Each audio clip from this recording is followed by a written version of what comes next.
ಇನ್ನು ರಾಯಚೂರಿನಲ್ಲೂ ಕೂಡ ರಾತ್ರಿ ಸುರಿದಂತಹ ಮಳೆ ಮಾಡಿರುವ ಅವಾಂತರಗಳು ಒಂದ ಅಥವಾ ಎರಡ ಅನ್ನುವಂಗ ಆಗ್ಬಿಟ್ಟಿದೆ. ಭತ್ತದ ರಾಶಿ ಹಾಕಿದ್ರು ನೀರ್ ಪಾಲಾಗ್ಬಿಟ್ಟಿದೆ. ಭತ್ತದ ರಾಶಿ ಸಂಪೂರ್ಣವಾಗಿ ನೀರ್ ಪಾಲಾಗಿದೆ. ನಗರದ ಕೃಷಿ ಉತ್ಪನ್ನ ಮಾರುಕಟ್ಟೆಯಲ್ಲಾಗಿರೋ ಘಟನೆ ಇದು. ಮಾರಾಟಕ್ಕೆ ಅಂತ ತಂದಿದ್ದ ಭತ್ತದ ರಾಶಿ ಪಾಪ ನೀರಲ್ಲಿ ತೇಲ್ಕೊಂಡು ಹೋಗ್ಬಿಟ್ಟಿದೆ.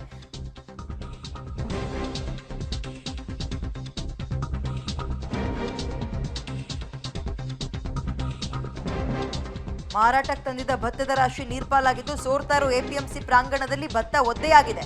ರಾತ್ರಿ ಸುರಿದ ಮಳೆಯಿಂದ ರೈತರು ಪರದಾಡ್ತಾ ಇದ್ದಾರೆ. ರಸ್ತೆಯಲ್ಲಿ ನೀರು ನಿಂತು ಸಂಚಾರ ಕೂಡ ಅಸ್ತವ್ಯಸ್ತವಾಗಿದೆ.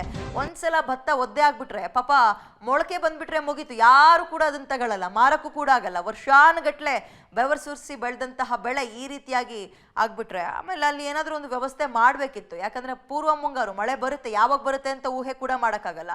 APMC ಅವರು ಕೂಡ ಏನಾದರೂ ಪ್ರಿಕಾಷನ್ಸ್ಗಳು ತಗೊಳ್ಬೇಕಿತ್ತು. ತಗೊಂಡಿದ್ದಾರೋ ಅಥವಾ ಏನೋ ಇದು ಮಾರಿದ ಮೇಲೆ ಆಗಿರುವಂಥದ್ದ, ಇದ್ರ ಬಗ್ಗೆ ಇನ್ನೂ ಡೀಟೇಲ್ಸ್ ಸಿಗಬೇಕಾಗಿದೆ. ಗಮನಿಸ್ತಾ ಇದ್ದೀರಿ, ಭತ್ತದ ರಾಶಿ ಸಂಪೂರ್ಣವಾಗಿ ನೀರಲ್ಲಿ ಒದ್ದೆ ಆಗೋಗಿದೆ. ಒಂದಿನ ಎರಡು ದಿನ ನೆಗ್ಲೆಕ್ಟ್ ಮಾಡಿಬಿಟ್ರೆ ಮೊಳಕೆ ಹೊಡೆಯೋಕ್ಕೆ ಶುರುವಾಗುತ್ತೆ ಭತ್ತ.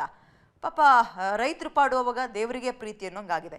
ಇದು ರಾಯಚೂರಿನಲ್ಲಿ ರಾತ್ರಿ ಸುರಿದಂತಹ ಮಳೆಯ ಅವಾಂತರ. ಒಂದು ಕಡೆ ರಸ್ತೆಯಲ್ಲೆಲ್ಲ ನೀರು, ಓಡಾಡ್ಲಿಕ್ಕೆ ಕಷ್ಟ ಆಯಿತು. ಇದೊಂದು ಕಡೆ ಆದರೆ ವರ್ಷಾನುಗಟ್ಲೆ ಬೆವರು ಸುರಿಸಿ ಒಂದು ಬೆಳೆದಂತಹ ಬೆಳೆ ಕೂಡ ಇದೀಗ ನೀರು ಪಾಲಾಗಿದೆ.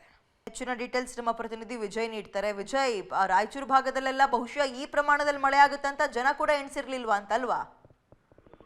ಖಂಡಿತವಾಗಿ ವಿದ್ಯಾ, ಏನು ಬಿರು ಬಿಸಿಲಿಂದ ತತ್ತರಿಸಿದ ಜನ ಮಳೆಗಾಗಿ ಕಾಯ್ತಾ ಇದ್ರು. ನಿಜಕ್ಕೂ ಕೂಡ ಏನು ನಿನ್ನೆ ರಾತ್ರಿ ಅಂತ ಸುರಿದಂತ ಮಳೆ ಒಂದ್ ರೀತಿ ತಂಪನ್ನ ಎರೆದಂತೂ ನಿಜ. ಆದ್ರೆ ಅತಿಯಾಗಿ ಬಂದಂತ ಮಳೆಯಿಂದ ಸಾಕಷ್ಟು ಅವಾಂತರಗಳು ಕೂಡ ರಾಯಚೂರು ನಗರದಲ್ಲಿ ಸೃಷ್ಟಿಯಾಗಿರುವಂತದ್ದು. ಮುಖ್ಯವಾಗಿ ರಾಯಚೂರಿನ ಕೃಷಿ ಉತ್ಪನ್ನ ಮಾರುಕಟ್ಟೆ ಏನಿದೆ ಅಲ್ಲಿ ಪ್ರಾಂಗಣದಲ್ಲಿ ಏನು ಸಂಗ್ರಹಿಸಿದಂತ ಭತ್ತ ಸಾಕಷ್ಟು ಪ್ರಮಾಣದಲ್ಲಿ ಹಾನಿಯಾಗಿರುವಂತದ್ದು. ಒಂದು ಕಡೆ ಮಳೆಯ ಪ್ರಮಾಣ ಹೆಚ್ಚಾಗಿದೆ ಅನ್ನೋದು ಒಂದ್ ಕಡೆ ಆದ್ರೆ, ಇನ್ನೊಂದು APMC ಆಡಳಿತ ಮಂಡಳಿಯ ನಿರ್ಲಕ್ಷ್ಯ ಅಂತಾನು ಹೇಳ್ಬೋದು. ಯಾಕಂದ್ರೆ ಆ ಪ್ರಾಂಗಣದ ಟಿನ್ ಶೆಡ್ ನಲ್ಲಿ ಇತ್ತಂತ ಆ ಭತ್ತನೇ ಹಾನಿಯಾಗಿರುವಂತದ್ದು. ಆ ಟಿನ್ ಶೆಡ್ ಸೋದಿರ್ಬೋದು, ಮತ್ತೆ ಜೊತೆಗೆ ಚರಂಡಿ ವ್ಯವಸ್ಥೆ ಸರಿಯಾಗಿ ಇಲ್ದೇನೆ ಆ ನೀರು ಕೂಡ ನುಗ್ಗಿ ಭತ್ತ ಚರಂಡಿಗೆ ಹರಿದು ಹೋಗಿರುವಂತ ಘಟನೆ ಕೂಡ ನಡೆದಿದೆ. ಯಾಕಂದ್ರೆ ಈ ಬೇಸಿಗೆ ಕಾಲದಲ್ಲಿ ಮೊದಲ ಬಾರಿಗೆ ರಾಯಚೂರಿನಲ್ಲಿ ನಿನ್ನೆ ರಾತ್ರಿ ಮಳೆ ಸುರಿದಿರುವಂತದ್ದು. ಹೀಗಾಗಿ ಖಂಡಿತವಾಗಿ ಸಂಪಂತು ಆಗಿದೆ ಬಿಸಿಲು ನಾಡು ಅಂತ ಹೇಳ್ಬೋದು. ಆದ್ರೆ ಈ ಅವಾಂತರಗಳೇನಿದೆ ಇದರಿಂದ ರೈತರು ಲಕ್ಷಾಂತರ ರೂಪಾಯಿ ಹಾನಿಯನ್ನು ಕೂಡ ಅನುಭವಿಸಿದ್ದಾರೆ. ಜೊತೆಗೆ ರಾಯಚೂರು ನಗರದ ಹಲವೆಡೆ ತಗ್ಗು ಪ್ರದೇಶಗಳಲ್ಲಿ ಇರ್ತಕ್ಕಂಥ ಮನೆಗಳಿಗೂ ಕೂಡ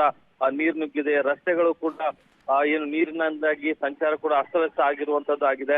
ಒಟ್ಟಾರೆ ಹೇಳೋದಾದ್ರೆ ಏನು ತಡವಾಗಿ ಬಂದಂತ ಈ ಒಂದು ಬಿಸಿಲುಗಾಲದಲ್ಲಿ ಬಂದಂತ ಮಳೆ ರಾಯಚೂರು ನಗರದಲ್ಲಿ ಒಂದಷ್ಟು ಅವಾಂತರಗಳನ್ನ ಸೃಷ್ಟಿ ಮಾಡಿದೆ. ರೈತರಿಗೆ ಒಂದಷ್ಟು ಲಕ್ಷಾಂತರ ರೂಪಾಯಿ ಹಾನಿಯನ್ನಂತೂ ಸೃಷ್ಟಿ ಮಾಡಿದೆ.